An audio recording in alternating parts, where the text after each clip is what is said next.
El Niño, La Niña என சர்வதேச அளவில் தாக்கத்தை ஏற்படுத்தும் விளைவுகளுக்கும் நமது இந்திய அளவிலான பருவமழைக்கும் தொடர்பு இருக்கிறதா? மழை அளவு குறைவதற்கும் வெள்ளத்திற்கும் இருக்கும் முரண்பாடுகள் என்ன நடக்கிறது என்று விரிவாக பகிர்ந்து கொள்கிறார் வானிலை வலைப்பதிவாளர் பிரதீப் ஜான். அவரோடு நம் செய்தியாளர் இளமதி நடத்திய கலந்துரையாடலை பார்க்கலாம். தேசிய பேரிடராக அறிவிக்கப்பட்ட கடந்த ஆண்டு வடகிழக்கு பருவமழையின் போது தன்னுடைய வானிலை அறிவிப்புகளால் அதிக கவனத்தை ஈர்த்தவர் பிரதீப் ஜான். அவர்கிட்ட இந்த ஆண்டு பருவமழை பற்றின விவரங்களை கேட்கலாம். பிரதீப், இந்த ஆண்டு தென்மேற்கு பருவமழை வழக்கமாக பெய்தாலும் கூட டெல்லி, பெங்களூர் போன்ற மாநகரங்களில் வெள்ள பாதிப்பு அதிகமாக உணரப்பட்டதுக்கு என்ன காரணம் நினைக்கிறீங்க? டெல்லி, பெங்களூரில் பார்த்தீங்கன்னா மிக கனமழையெல்லாம் பெய்யலை. ஒரு 100 mm மழை அந்த மாதிரி தான் மழை பெய்ந்தது. ஸோ அங்கே பார்த்திங்கன்னா அந்த இன்ஃப்ராஸ்ட்ரக்சர் ப்ராப்பராக பிளானிங் பண்ணாதனால இந்த மாதிரி லேக்ஸ்லாம் உடச்சி விட்டுட்டாங்க, பிரேக்கர்ஸ். இந்த மாதிரி இஷ்யூஸ்னால தான் ஃப்ளட்டிங் வந்ததே தவிர மிக பலத்த மழை அந்த மாதிரி மழையெல்லாம் அங்கே பெய்யவே இல்லை. வரவிருக்கும் வடகிழக்கு பருவமழைக்கு எல்னினோ, லானினா போன்ற விளைவுகள் காரணமாக இருக்குமா?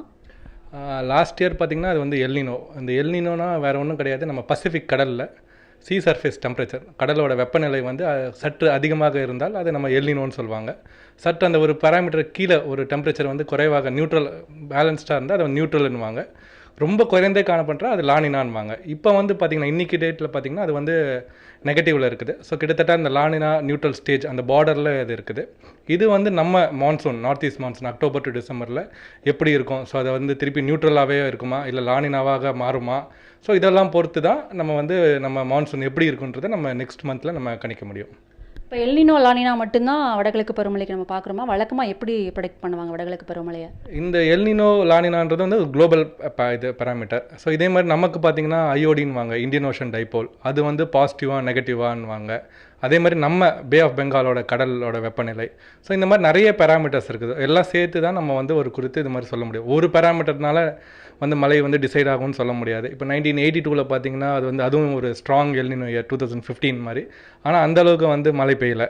97 இந்த மாதிரி ஒரு மிக பெரிய எல்னினோவாக இருந்தது. அதுலேயும் நல்ல மழை பெய்ந்தது. 2015 லாஸ்ட் இயரில் நல்ல மழை. ஸோ அதனால் ஏதாவது ஒரு காரணம் இப்படி தான் இருந்ததுன்னா மழை இப்படி தான் வரும்ன்ற மாதிரி கிடையாது. அதே மாதிரி நம்ம சவுத் வெஸ்ட் மான்சூன் மாதிரி நம்ம நார்த் ஈஸ்ட் மான்சூன் ஒரு அக்யூரேட்டாக ப்ரெடிக்ட் பண்ண முடியாது. ரொம்ப எராட்டிக். ஸோ மாடல்ஸாக, குளோபல் மாடல்ஸாக இருக்கட்டும், ஒரு ஐஎம்டியாக இருக்கட்டும், அது ஸ்டடி பண்ணது ரொம்ப கம்மி. ஸோ ஃபார்காஸ்ட் எப்படின்னா கொஞ்சம் லிமிடெட் டேட்டா தான் இருக்குது. ஸோ அது எப்படி பிஹேவ் ஆகும், எப்போ திடீர்னு ஃபெயில் ஆகுமான்றது நம்ம சொல்ல முடியாது. வடகிழக்கு பருவமழையை முன்னிட்டு கடந்த முறையைப் போல பாதிப்புகளை எதிர்கொள்ளாமல் இருக்க சென்னை மாநகராட்சி ஒரு சில நாட்களுக்கு முன்னர் முக்கிய ஆலோசனை கூட்டத்தை நடத்தியது. இந்த கூட்டத்தில் பருவமழையை எதிர்கொள்வது குறித்து ஆலோசிக்கப்பட்டுள்ளது. இந்த திட்டமிடல் இந்த சூழலில் மிகவும் அவசியமான ஒன்றாக இருக்கிறது.